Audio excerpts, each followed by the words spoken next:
ሰላም ውድ ቤተሰቦቼ ይህ ሁሉ ስለ አራዊትና አዕዋፋት የተጻፈው እንዲሁም ይዤላችሁ የምመጣው ከንቱና ብላሽ አይደለም የሰውን ልብን የሚያበራ የጥበብ ምንጭ ነው እንጂ። ስለዚህ ሁላችሁም ውድ የገብረ ሰንፔር ዩቲዩብ ቻናል ክብሯን ወዳጆቼ እንደምን አላችሁ? እነሆ በጥበብ አድማስ የምንዞርበት እንዲሁም ያለንን ዕውቀት የምናሰፋበት በጥበብ አድማስ ላይ የምንራመድበት ውድ ቻናላችን ይሄ ነውና ስለዚህ ሁላችሁ ለቻናላችን አዲስ ከሆናችሁ ሰብስክራይብ በማድረግ ቤተሰብ ይሆኑን ዘንድ እንጠይቃለን።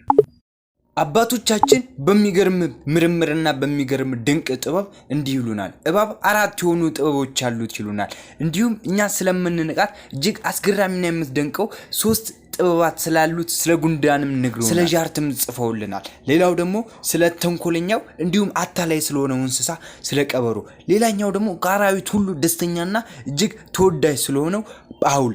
ስለዚህ ምን እንላለን? ስለዚህ አውል ምንድነው? እነማን ናቸው እነዚህ እንስሳት? ሙሉን እንከታተል።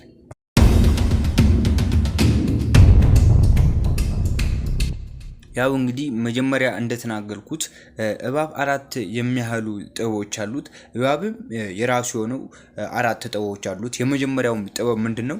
አርጅቶ አይኖቹ በሚጋረዱበት ጊዜ ያን ጊዜ 40 ቀንና 40 ሌሊት መጾምን ይፈልጋል እባብ።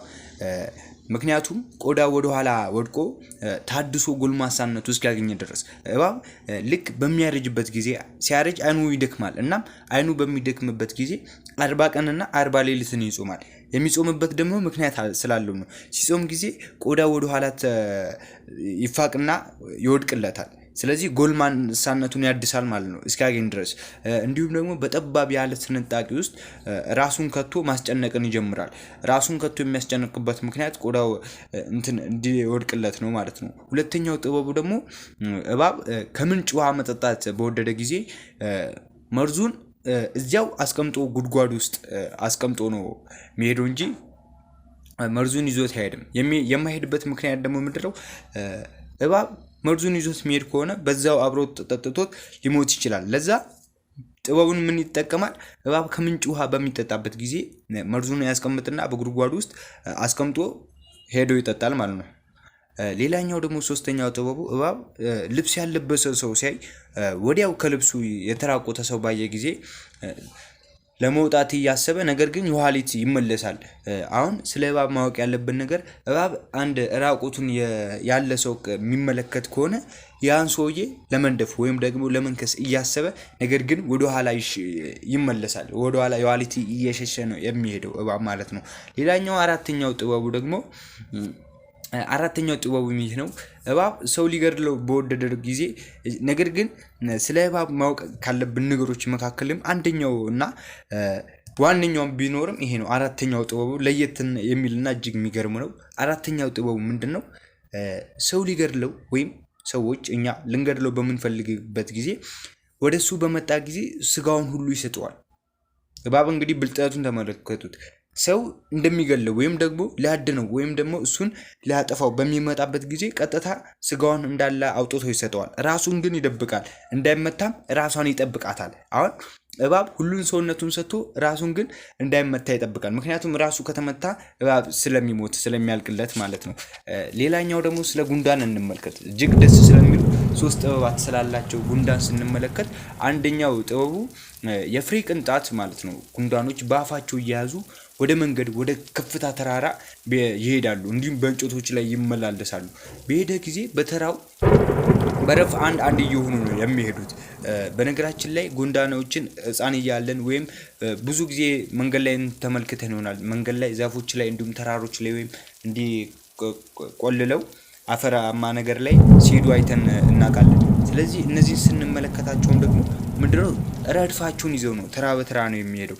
ከሌላው ጋርም አይጋጩም። እነዚህ ጉንዳኖች ከሌላቹ ጋር እዛው ካሉት ጋር አይጋጩም። የሚሸከሙትም ሳይኖር ምንም ሳይዝ ባዶን ከወዲያ የሚመጣውን ሌላውን ወገኑን ማለት ነው የፍሬ ቅንጣቱን ስጠኝ ብለው አይለምነው።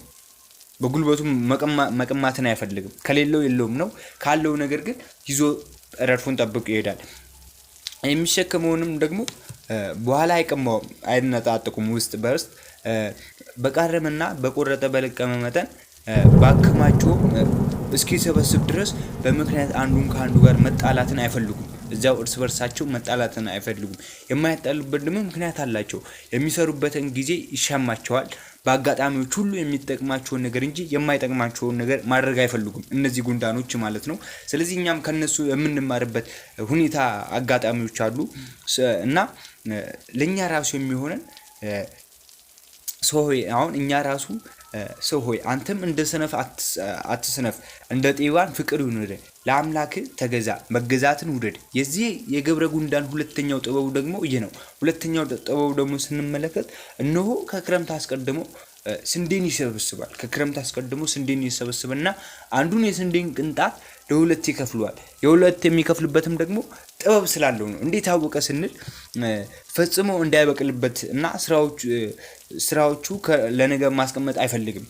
አሁን አንድ የስንዴን ቅንጣት ብናስቀምጠው ተክል ውስጥ ቢገባ የሚያድገው እንደዛው ስንዴው አንዷን ፍሬን ስንከና፣ ነገር ግን ይሄኛው እንዲያድግ ምን ያደርጋል?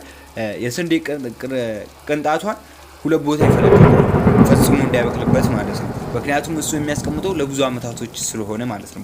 በክረምት ጊዜ ከክረምት አስቀድሞ እንደዛ አድርጎ ያዘጋጃል። እናም ስራዎቹን ደግሞ ለነገ ማስቀመጥ አይፈልግም፣ ወዲያው ነው የሚሰራው። ስለዚህ እኛም ከነሱ ከገብረ ጉንዳኖች በጣም ብዙ ጥበቦችን እንማራለን ብዬ ተስፋ አድርጋለሁ። እንዲሁም የሚያደርጋቸውን ስራዎች እንዳለ ለዛሬ ያደርገዋል እንጂ ገብረ ጉንዳን በረሃብ እንዳይሞት ሰብሎችን፣ ምግቦችን ይሰበስባል፣ በተለይ ስንዴዎችን። ጉንዳን ደግሞ ሶስተኛው ጥበቡ ይህ ነው። በመከር በሚሰበስብበት ወቅት ከእርሻ እሸት ዛላ ወይንም ቅንጣትን ያወርድ ዘንድ በሄደ ጊዜ ነገር ግን ወደ ሰብሉ ሲያወጣ አስቀድሞ ገለባውን ያሸታል። የሚያሸትበት ምክንያት ምንድነው? የገብስ ይሁን የስንዴ ይሁን ያውቅ ዘንድ ይመረምራል። ወይ የገብስ ነው ወይ ስንዴ ነው ብሎ። ምክንያቱም የገብስ ከሆነ የእንስሳት ነው ብሎ ይተዋል።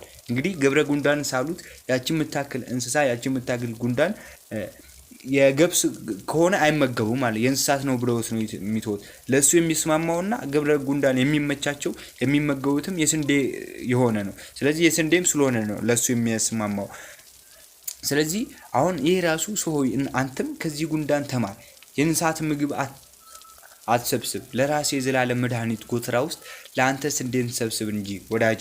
ስለዚህ ሁላችንም ማድረግ ያለብን እኛም አንቺም ሁላችንም ማድረግ ያለብን የእንስሳትን ሲያዩን በዓለም አቀፍ ደረጃ እንመለከታለን። እንዲሁ በተለይ በቻይና ሀገሮች እንዲሁ በውጭ ሀገሮች ራሱ የተለያየ የማይፈቀዱ ምግቦችን ሲበሉ እናያለን የእንስሳ። ነገር ግን እኛ የራሳችንን ብቻ የሚጠቅመንን ከገብረ ጉንዳን ብዙ ትምህርቶችን እናገኛለን ብዬ ተስፋ አድርጋለሁ። ሌላኛው ስለ አውቅጦሮን፣ ስለ ኢንሴሩኒስ እና ሰጎን ስለሚመስሉ ተናግረን ያለው ከዚህ በፊት። ሌላው ስለ ጃርት ስንመለከት ያውም እፉኝት ነው ይለናል ጃርት። እና ወደ ወይን አትክልት ስፍራ በሚሄድበት ጊዜ ወደ ፍሬ ውስጥ ደርሶ በእሾኩ ወቅቱ ይተዋል። እንግዲህ በእሾኩ ይወጋውና እንግዲህ ጃርት እንደምትመለከቱት እሾክ አለው ከኋላው፣ ገላው እንዳለ እሾክ ነው እና በእሾኩ ወቅቶት ያን ጊዜ ምግብ ይሆን ዘንድ ወደ ልጆቹ ይወስደዋል። እናም ልጆቹን ይዞ ሄዶ እዛው ይመግባቸዋል ማለት ነው። የፍሬውን ነደላ ወይም ቆዳ ነደላ የሚባለው የፍሬውን አነዳ የሚባለው ቆዳ ነው፣ ባዶን ይተዋል ማለት ነው። ነገር ግን ፍሬውን ይዞ ሄዶ ለማይሰጣቸዋል ለልጆቹ ያበላቸዋል ማለት። ሌላኛው ደግሞ ስለ ቀበሮ ስንመለከት ቀማኛና አታላይ ተንኮለኛ ይባላል። በአብዛኞቹ ደግሞ እንዲሁ አባቶች ሲሉ ከሰማቸው ወይም ሰዎች ራሱ አንዳንድ ሲናደዱ ይህ ልጅ ቀበሮ ነው ምናምን ይላሉ እና የሚሉበት ምክንያት እጅግ አታላይና ተንኮለኛ ስለሆነ ነው። ተንኮለኝነቱን አታላይነቱን ደግሞ ስንመለከት አውሬ ነው። በነገራችን ላይ ቀማኛ እጅግ አደገኛ አውሬ ነው። ተርቦ የሚበላው ቢያጣ ቀበሮ በላዩ የሞቀ ምድርን ይፈልጋል። በነገራችን ላይ የሞቀ ከአራዊት ሁሉ ደስተኛና ተወዳጅ ስለሆነ ስንመለከት ስለ ጳህው ነው። ጳህው ይባላል። ከአራዊት ሁሉ ደስተኛና ተወዳጅ ነው። እርሱም የእባብ ጠላት ነው። የእባብ ጠላት ነው የጳህው የሚባለው። እንግዲህ በአብዛኞቻችሁ ታውቁታላችሁ ብዬ አልገመትም። ጳህው ይባላል። ጥቂት ከበላ ጠግቦ በጉድጓድ ውስጥ ይተኛል። ይህ እንስሳ ከበላ በኋላ ከጉድጓድ ውስጥ ገብቶ ነው የሚተኛው። እናም በሶስተኛው ቀን ከእንቅልፉ ተነስቶ በሩቁ በቅርቡ ያሉ ቃሉን እስኪሰሙ ድረስ በታላቅ ድምፅ ይጮሃል። እጅግ በሚያስገርም ድምፅ ነው የሚጮህ ጳህው። እናም ሲጮህ ደግሞ ለየት የሚያደርጉና የሚገርመው ከሽቶዎቹ ይልቅ የሚሸት ከሆነ ከቃሉ መዓዛ የተነሳ አራዊት እስኪከተሉ ድረስ እንግዲህ አራዊት ሁሉ የተኙት ሁሉ ተኝቶ ከ3 ቀን በኋላ ከተነሳ በኋላ ልክ ድምጹን አስፍቶ ሲጮህ የጳኸው የተለያዩ እንስሳቶችን ከድምጹ ከቃሉ መዓዛ የተነሳ ይስባቸዋል የእንስሳ ማለትና እሱን እስኪከተሉ ድረስ የማደረግ ማለት ነው የጳኸው የሚባለው። ይህስ ሁሉ ስለ አራዊትና አዕዋፋት የተጻፈው እንዲሁም ደግሞ እኛ ያቀረብንላችሁ በግብረ ሰበር ዩቲዩብ ቻናል ስለ ብላሽ ወይም ደግሞ የውዳቂ ነገር አይደለም፣ የሰውን ልብን የሚያበራ የጥበብ ምንጭ ነው እንጂ። አሁን ይህ ሁላ የኢትዮጵያውያን የአባቶቻችን ዕውቀት ነው በብራና መዛግብቶቻችን ላይ ተጽፎ የምናገኛቸው። በነገራችን ላይ መጽሐፈ ፊሳልጎስ የሚባሉ ብታነቡት ስለነዚህ እንስሳቶችም ራሱ ዝርዝር አድርጎ ይናገራል እና እሱ ራሱ በተለያዩ በመጽሐፍ ቅዱስ ቀጥሎ ወይም ዓለም ላይ ከሚነበቡት ታላቅ መጽሐፍቶች መካከል ይህንም ይመረምሩታል። የተለያዩ የውጭ አውሮፓውያን እነዚህ መጽሐፈ ፊሳልጎስ የሚባለውን መጽሐፍ እጅግ ጥልቅ አድርገው ነው የሚመረምሩት። የሚያስፉ ጠለቅ አድርገው ነው እነሱ የሚመረምረው ስለተለያዩ እንስሳትን የሚያቀርቡልን። ስለዚህ በዛሬው የጥበብ አድማሳችን ይዤላችሁ የመጣሁት ስለነዚህ እንስሳት ነበረ። እንደወደዳችሁ ተስፋ አድርጋለሁ። የተለያየ ሀሳብ አስተያየት ካላችሁ በኮሜንት ላይ አስቀምጡልኝ። እኛም እንግዲህ ሰዎች ፈጣሪ የሚወደውን መልካም ተግባር ለመፈጸም ከክፉ ነገርና ስራ ለመራቅ ያብቃን። እግዚአብሔር ይህን ሁላ የሚወደውን ነገር ጥሩ ተግባርን የምንፈጽምበትን ከክፉ ነገርም ስራ ለመራቅ ያብቃን። የኢትዮጵያ አንድነትን ይባርክልን፣ ህዝቦቿን በህብረት ያቁምልን።